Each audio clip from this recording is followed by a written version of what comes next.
700 টাকা দিলেই মিলবে স্বাস্থ্যসাথী কার্ড। কার্ডের ছবি তোলার জন্য কোনো লাইনও দিতে হবে না। দালাল চক্র সক্রিয় মানিকচকে, তাও আবার একেবারেই ব্লক অফিস চত্বরে। এমনই ঘটনাকে ঘিরে ব্যাপক শোরগোল পড়ে এলাকায়। স্বাস্থ্যসাথী কার্ড করতে এসে খালি হাতেই ফিরে যেতে হয় অনেক উপভোক্তাকে। তাদের দাবি, দালালদের 700 টাকা দিলেই তারা হাতে পেত স্বাস্থ্যসাথী কার্ড। তবে এই বিষয়ে তেমন কোনো হেলদোল নেই প্রশাসনের।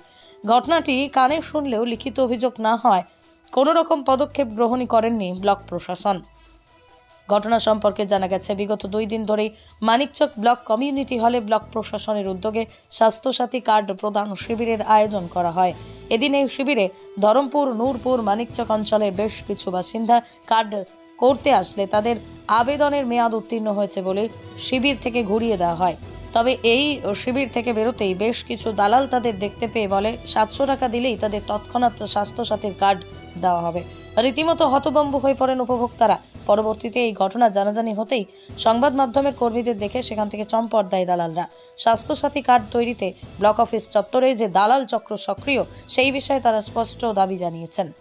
নূপুরের গৃহবধূ আশা খাতুন বলেন, আমরা সকাল থেকেই স্বাস্থ্যসাথী কার্ডের জন্য লাইনে দাঁড়িয়ে আছি, কিন্তু আমাদের আবেদনের মেয়াদ উত্তীর্ণ হয়ে গেছে বলে আমাদের ফেরত পাঠিয়ে দেওয়া হয়। কিন্তু ব্লক চত্বরে থাকা দালালরা বলেন টাকা দিলেই সব ঠিক হয়ে যাবে, 700 টাকা দিলেই হবে স্বাস্থ্যসাথী কার্ড।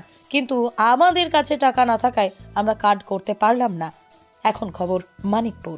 স্বাস্থ্যসাথী কার্ডের জন্য কোথায় এসেছিলেন? এইখানে ব্লকে। কি বললো ওখানে? বললো কি ওইখানে যাও, ওইখানে যা, ওইখানে যা। এইখানে গেলাম তো হবে না। কি জন্য হবে না বললো? বললো হবে না, তো কে? স্বামী স্ত্রী নামে ভরেন। আচ্ছা, কে আবার টাকা চাইছিল বলছেন? টাকা ওই দালাল চাইছে। কি বলছে? কি 700 টাকা দেন, আপনি হয়ে যাবে। 700 টাকা দিলে হয়ে যাবে? হ্যাঁ, আমি টাকা দিব না, প্রথমে কাজ করে দিবেন, তারপরে আমি টাকা দিব। আপনার মতো আরো কাকে কাকে বলছিল? সবাইকে বলছি, 5-6 জনকে বলছি যে যাদের মানে সরকারিভাবে হবে না, কিন্তু টাকা দিলে হয়ে যাবে। টাকা দিলে হয়ে যাবে। না লক্ষ্মী ভান্ডার হয়, না স্বাস্থ্যসাথী কার্ড হয়, কিছু হচ্ছে না। তাহলে কি দালাল চক্র চলছে স্বাস্থ্যসাথীতে? হ্যাঁ, স্বাস্থ্যসাথী দালাল চলছে তো, দালালই চলছে। না চললে তো এভাবে তো কার্ড হবে না। আপনাকে বলেছে সরাসরি? হ্যাঁ, চিনতেন? সরাসরি বললো কি 700 টাকা দেন হয়ে যাবে। কে উনি? যে বলেছে তাকে চিনতেন? হ্যাঁ। এর আগে দেখেছেন ওনাকে? না, আমরা দেখিনি, মানে ওখানে এসে দেখলাম। ওখানে ঘোরাফেরা করছিল? হ্যাঁ, ওইখানে ঘোরাফেরা করছে সব দালালগুলা, কি আপনি 700 টাকা দেন হয়ে যাবে। আমরা বললাম কি টাকা নাই, আমরা ফিরে আসলাম তো। এই 15 টাকা ভাড়া আছে, ভাড়া থেকে আসলাম। এখন সকাল থেকে খাইনি, কিছু খাইনি। কোথা থেকে এসেছেন আপনারা? নূরপুর শ্যামারপুর থেকে এসেছি।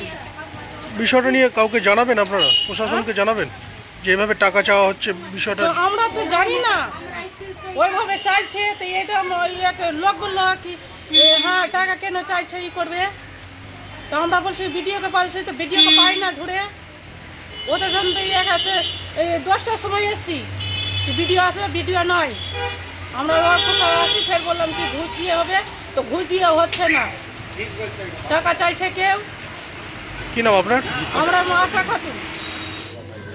স্বাস্থ্যসাথী কার্ড নিয়ে দালাল চক্র আমি বলতে পারবো না কে করছে। যদি সেটা আমি জানতে পারি তাহলে তো আমি প্রশাসনিকভাবে তার ব্যবস্থাটা নেব। এই ঘটনাগুলো অনেক সময় ঘটে থাকে যে প্রশাসন পর্যন্ত জানে না। অনেক ভুয়ো লোক সাধারণ মানুষকে ভুল বুঝিয়ে এই কাজগুলো করে থাকে। তো সেই কাজগুলো যদি ওরা করে থাকে, আমরা যদি তাদেরকে জানতে পারি, তাদের বিরুদ্ধে কিন্তু আমরা পদক্ষেপ নিই।